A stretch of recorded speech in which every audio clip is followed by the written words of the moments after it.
है, ठीक। और दोनों को बनाने के बाद लास्ट में हम ये भी जानेंगे कि विलोपन विधि और प्रतिस्थापन विधि दोनों में क्या डिफरेंस है, क्या अंतर है, ठीक। तो चलिए सबसे पहले हम इस समीकरण को जो दिया हुआ है, इस समीकरण को हम विलोपन विधि से सॉल्व करते हैं। तो ये हमारा पहला समीकरण क्या है, 3x + 4y = 10, यानी हमारा ये पहला समीकरण हो गया। और ये दूसरा समीकरण है 2x - 2y = 2, यानी हमारा ये दूसरा समीकरण हो गया। और इस समीकरण को जो है हम किस विधि से बनाएंगे, तो विलोपन विधि से बनाएंगे। तो चलिए समझते हैं कि विलोपन विधि में हमें क्या करना होता है। देखिए, विलोपन विधि में जो है आपको कोई एक पद यानी एक टर्म जो है कैंसिल करना होता है। जैसे कि यहाँ पे दो वेरिएबल दिया गया, एक x वाला है और एक y वाला है, दो वेरिएबल है। तो किसी एक वेरिएबल को आपको यहाँ से लुप्त करना रहता है। विलोपन का मतलब क्या है, विलोपन कर देना यानी छुपा देना। तो हमें यहाँ से कैंसिल करना रहता है किसी एक वेरिएबल को, या आप x को कीजिए या फिर y को कीजिए, ठीक। कैंसिल आउट करना होता है। तो हम कैसे करेंगे, यहाँ पे 3x है, नीचे में 2x है, इसमें y वाले में 4y है और नीचे में 2y है। तो हमें कैंसिल आउट करने के लिए एक मतलब समीकरण एक जो वेरिएबल है वो सेम होना चाहिए। यानी यहाँ पे 3x है तो यहाँ भी 3x होना चाहिए कैंसिल करने के लिए। अगर इसमें 4y है, इसको कैंसिल करना y वाले को, तो यहाँ 4y है ना, तो यहाँ भी हमें 4y करना होगा। मतलब इस टाइप से हमें करना है।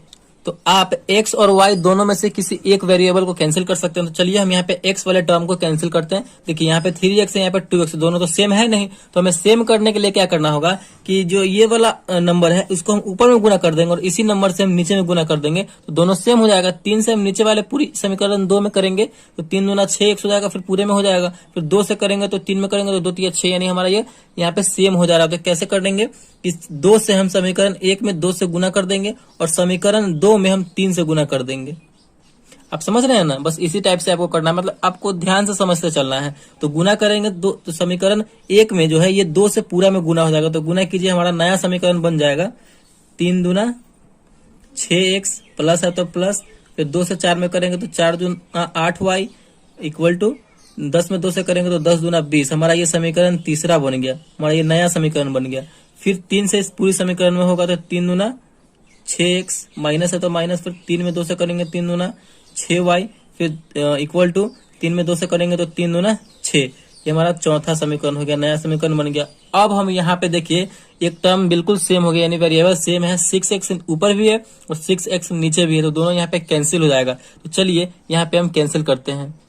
तो 6x प्लस में ऊपर भी और 6x नीचे में प्लस में है, तो इसको हम घटाएंगे तभी ना कैंसिल होगा। मतलब 6x में से 6x अगर घटेगा तो यहाँ पे 0 हो जाएगा, यहाँ पे कट जाएगा। तो यहाँ पे जैसे हम आप एग्जाम में लिखेंगे 10th क्लास के एग्जाम में, बोर्ड एग्जाम में, बिल्कुल उसी प्रकार हम बनाएंगे और जिससे कि आपको 5 में 5 नंबर मिल सके। तो यहाँ पे हम लिखेंगे समीकरण 3 और 4 को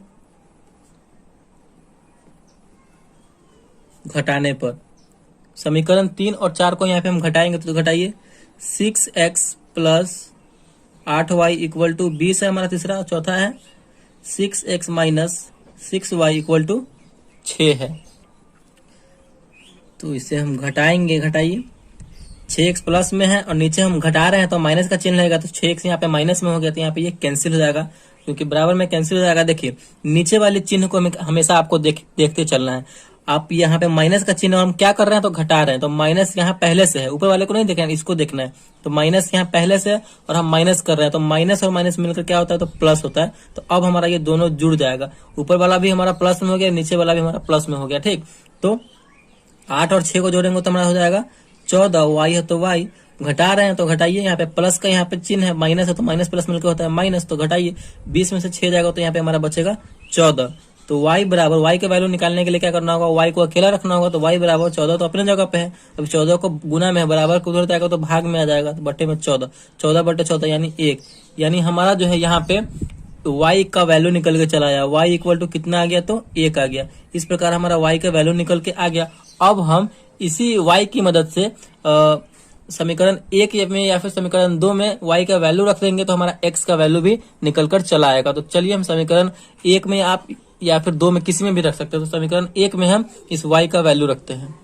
तो चलिए हम समीकरण 1 में एक y का वैल्यू रखते हैं, y का हमारा मान निकल के आया है। तो यहाँ पे हम कैसे लिखेंगे, बजाबते से लिखेंगे समीकरण 1 में y का मान रखने पर। अगर आप इस प्रकार लिख के बनाएंगे तो बोर्ड में आपको बहुत ही अच्छे नंबर प्राप्त होंगे।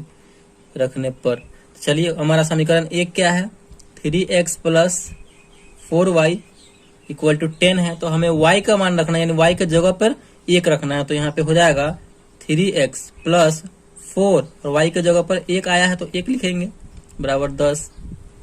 3x प्लस 4 में 1 से गुना करेंगे तो 4 हो जाएगा बराबर 10।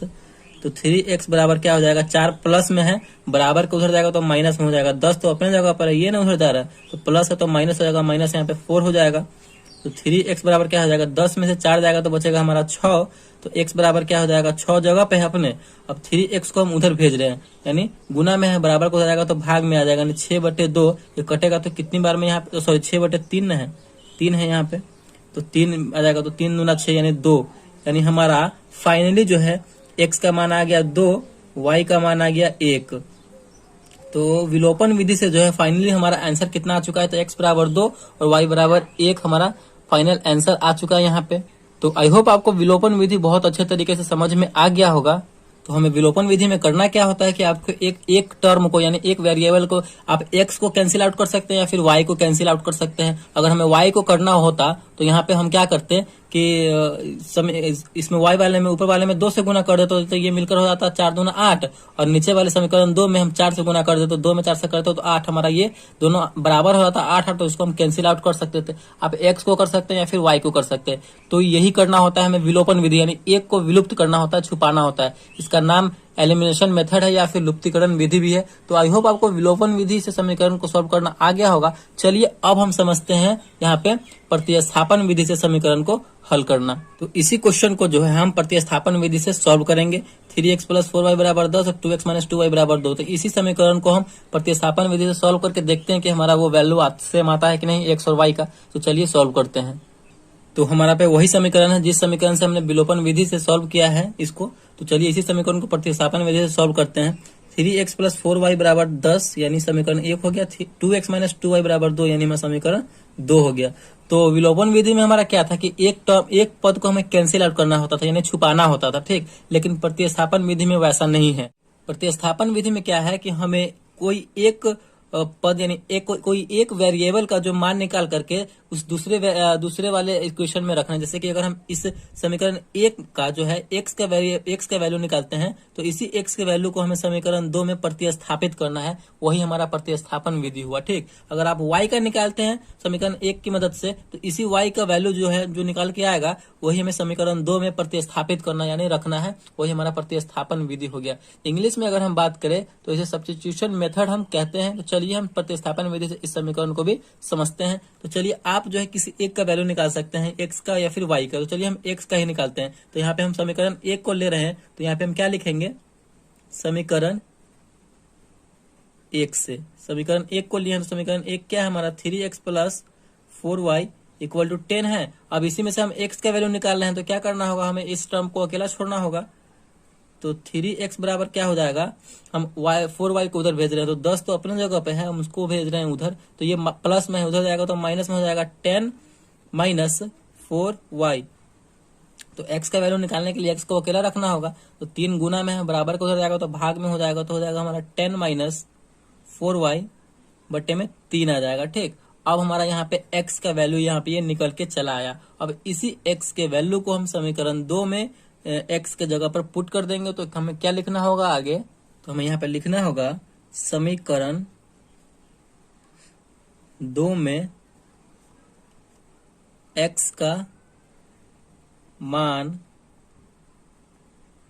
रखने पर, समीकरण 2 में हम इस x का मान रखेंगे। तो चलिए समीकरण 2 हमारा क्या है, 2x minus 2y equal to 2 है। अब इसी x के जगह पे हम ये वाला वैल्यू रखेंगे, ठीक, ये वाला मान रखेंगे। तो रखिए यहाँ पे हम रखेंगे तो क्या हो जाएगा, 2x के जगह पर रखेंगे, ये हमारा 10 माइनस 4y बटे में 3 माइनस 2y बराबर 2। इसे हम सॉल्व कर देंगे तो यहाँ पे हमारा सिर्फ एक y वाला टर्म बच रहा है, तो हमारा y का वैल्यू यहाँ से निकल के चला आएगा, ठीक। इसी प्रकार आपको करना है, बस आप समझते चलिए कि किस टाइप से बन रहा है, किस तरीके से ये बन रहा है, ठीक।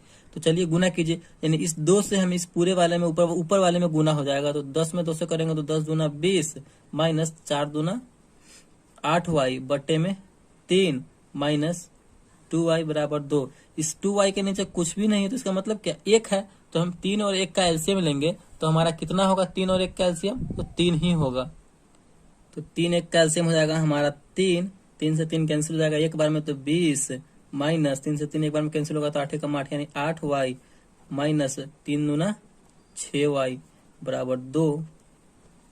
चलिए ये आपको समझ में आया, तो नहीं आया होगा तो कमेंट में बताइएगा, हम आपको कमेंट का रिप्लाई करके बता देंगे। चलिए यहाँ पे देखिए अब 20 माइनस 8y और माइनस 6y, तो माइनस 8y और माइनस 6y मिलकर कितना हो जाएगा, तो माइनस 14 हो जाएगा कि 8 और 14, और y है तो y, माइनस में था तो माइनस में लगा देंगे, बटे में 3 है तो 3 बराबर 2। ठीक, उसके बाद क्या होगा, उसके बाद देखिए इस 3 को हम उधर भेज देंगे क्योंकि ये भाग में है, बराबर को उधर जाएगा तो गुना में हो जाएगा, तो 20 माइनस 14 वाई बराबर 2, और भाग में है बराबर को हो जाएगा तो गुना में, तो 3 गुना हो जाएगा 6। तो यहाँ पे हम y का वैल्यू अब आराम से निकाल लेंगे, तो माइनस 14 वाई बराबर इस संख्या वाले को संख्या वाले के साथ रखेंगे तो 20 इधर है, प्लस में है बराबर को हो जाएगा तो माइनस में 6 अपने जगह पे है तो माइनस 20 हो जाएगा। तो यहाँ पे देखिए माइनस 14y बराबर क्या हो जाएगा, माइनस 14, क्योंकि 6 में से 20 घटे, कम में से ज्यादा घट रहा है तो यहाँ पे माइनस में आंसर आएगा। तो माइनस इधर भी है माइनस इधर भी है, बराबर के दोनों ओर माइनस है तो माइनस माइनस कैंसिल हो जाएगा। तो यहाँ से हमारा y का वैल्यू निकल के चला आएगा, y बराबर, y का वैल्यू निकालने के लिए मैं y को अकेला रखना होगा, तो 14y है तो y बराबर क्या हो जाएगा, 14 तो अपने जगह पर, इस 14 गुना में लगा हुआ है, बराबर किधर हो जाएगा तो भाग में हो जाएगा, 14/14 कितनी बार में कटेगा, 14 से भाग देंगे तो एक बार में कटेगा। तो यहाँ पे हमारा फाइनली जो है y का मान निकल के चला आया। तो y का मान जैसे ही निकल के आया है तो हम समीकरण 1 में 2 में या फिर किसी में भी रख देंगे तो हमारा x का मान भी निकल के चला आएगा। ठीक, तो यहीं पे आपको सॉल्यूशन उसका बना के दे रहे हैं। समीकरण 1 में यहाँ पे लिख सकते हैं आप, समीकरण 1 में y का मान रखने पर, तो समीकरण 1 में हम y का मान रखें, समीकरण 1 है हमारा 3x प्लस 4y बराबर 10। आप किसी में भी रख सकते हैं, 1 में भी रख सकते हैं, 2 में भी रख सकते हैं। तो चलिए 3x प्लस 4, y की जगह पे क्या रखेंगे, 1 रखेंगे क्योंकि y का मान हमारा 1 आया है, इक्वल टू 10।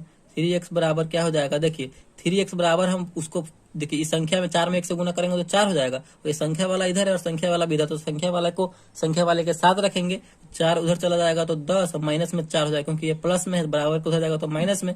तो x बराबर क्या हो जाएगा, x का मान निकालने के लिए x को अकेला रखना होगा, तो 3 को हम उधर भेज देंगे, 10 में से 4 गया तो 6, और बट्टे में यहाँ पे भाग में चला जाएगा क्योंकि यहाँ पे जो है 3 गुना में लगा हुआ है, बराबर को उधर जाएगा तो भाग में हो जाएगा, तो 6 में 3 से भाग दे देंगे, तो यहाँ पे हमारा कट के आ जाएगा 6/3 यानी 2।